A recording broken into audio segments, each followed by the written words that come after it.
May mga taong sinusubok ang Diyos at ang kanyang kabutihan sa pamamagitan ng paghingi ng mga himala.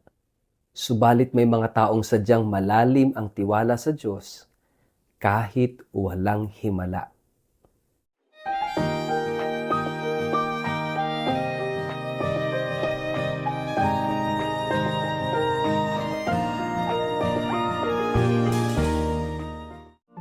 Ang mabuting balita ng Panginoon ayon kay San Mateo.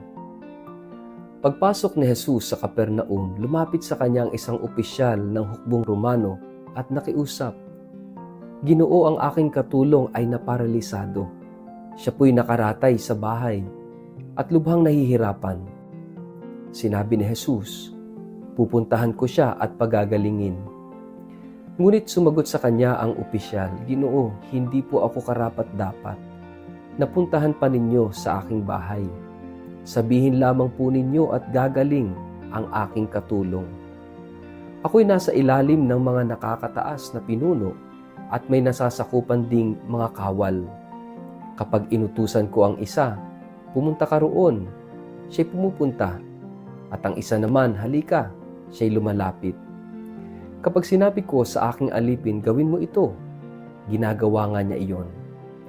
Namangha si Jesus nang marinig ito at sinabi niya sa mga taong sumusunod sa kanya, "Tandaan ninyo, hindi pa ako nakakita ng ganito kalaking pananampalataya sa buong Israel. Tandaan ninyo, marami ang darating, buhat sa silangan at sa kanluran, at dudulog sa hapag na kasalo ni na Abraham, Isaac at Jacob sa kaharian ng langit." Ang mabuting balita ng Panginoon. Word of the day, hear what God has to say. Mapagpalang araw po sa inyong lahat. Kumusta po kayo? Ang ating pong word of the day ay faith-filled. Mga kapatid, tayo ay nasa unang linggo sa panahon ng Adbyento at kahapon ay sinindihan ang unang kandilang pang-Adbyento at tinatawag natin ang kandilang ito na kandila ng pag-asa, candle of hope. Sa psychology or sa science, merong definition ang hope na kung saan sinasabing ito'y paniniwala na kaya nating makarating doon mula rito. It is a faith, a belief that we can get there from here. Ano ba yung there? Ano ba yung doon? Pwedeng magandang buhay, maayos na buhay, matiwasay na buhay, mapayapang buhay, maunlad na buhay, o kung ano man yung pinapangarap natin na mas higit sa ating kasalukuyang kalagayan o sitwasyon. Yung paniniwala mo na kaya mong makarating doon mula rito, ang tawag natin doon ay pag-asa. Napakahalaga ng paniniwala. Pero yung paniniwala na yon ay hindi paniniwala lang dahil dapat may kasamang gawa.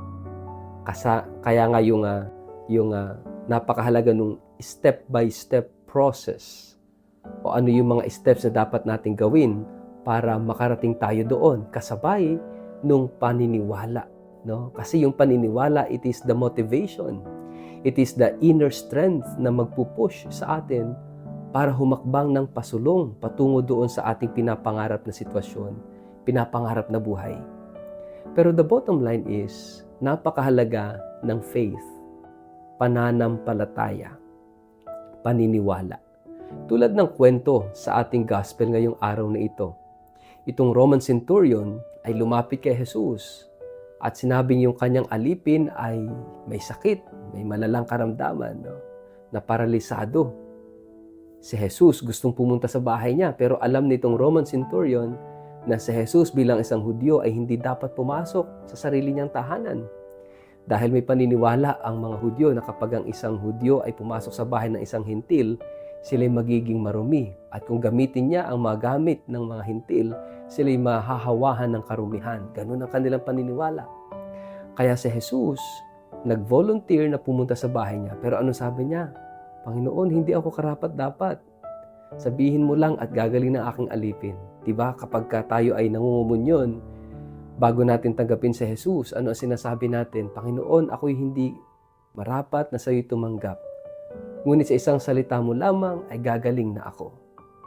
Yun din yung sinabi ng Roman centurion, sa isang salita mo lamang ay gagaling na ang aking alipin. Hindi man physically nakapasok si Jesus sa bahay nitong Roman centurion, pero yung salita ni Jesus ay nakapasok sa tahanan nitong Roman centurion na ito.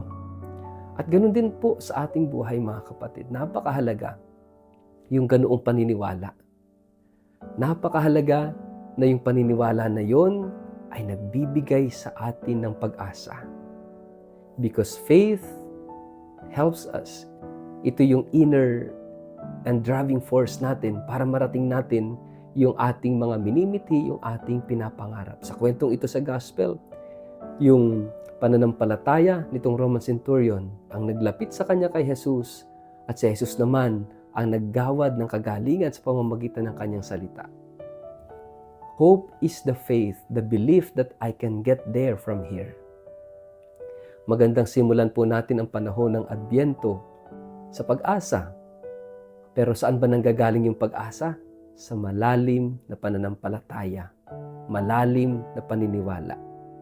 Tayong lahat, meron tayong goal, objectives, dreams, ambitions. Pero madalas yung ating pangarap hanggang dito lang sa mundong ito, sa buhay na ito.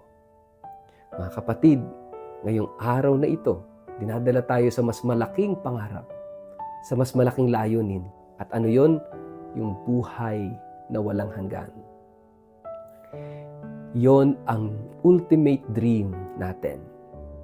Kaya nga, ang paniniwala natin, yung pag-asa natin, we can get there.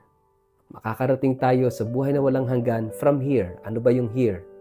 Yung current situation natin. Makasalanan tayo, may kahinaan tayo, may kapintasan tayo, may bad history tayo, may nakakahiyang nakaraan na kwento sa nakalipas.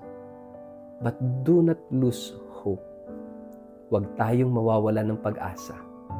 Napakahalaga na yung ating pag-asa at pananampalataya ay matibay. Naniniwala tayo ng may conviction, may paninindigan na kaya nating makarating sa buhay na walang hanggan mula dito sa pamamagitan ng ating Panginoong Jesus. And that is why we are anticipating the coming of the Lord. Kaya nga tayo naghihintay. Pinagdiriwang natin ang unang pagdating sa pamamagitan ng kanyang pagdating sa kasalukuyan sa banal na misa at sa mga sakramento ng simbahan.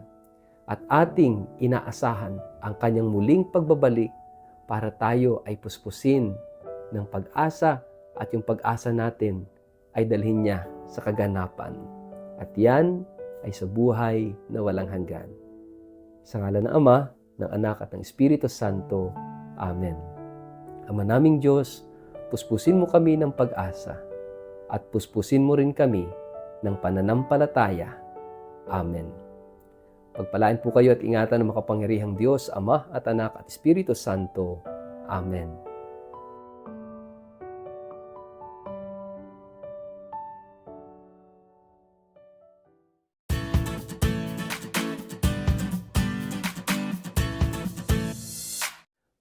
Mag-like, follow at subscribe sa Word of the Day para sa inyong pang-araw-araw na inspirasyon. Inaanyayahan ko po kayong i-like ang aking Facebook page at mag-subscribe sa aking YouTube channel na Word of the Day. Samahan ninyo ako sa araw-araw na pagninilay ng Ebanghelyo upang mapalalim ang ating pananampalataya at magkaroon ng gabay sa bawat hakbang ng ating buhay, araw-araw. Kaya po, huwag kalimutang mag-follow at mag-subscribe upang manatiling updated sa ating pang-araw-araw na pagninilay. Maraming salamat po at naway patuloy tayong pagpalain ng Diyos.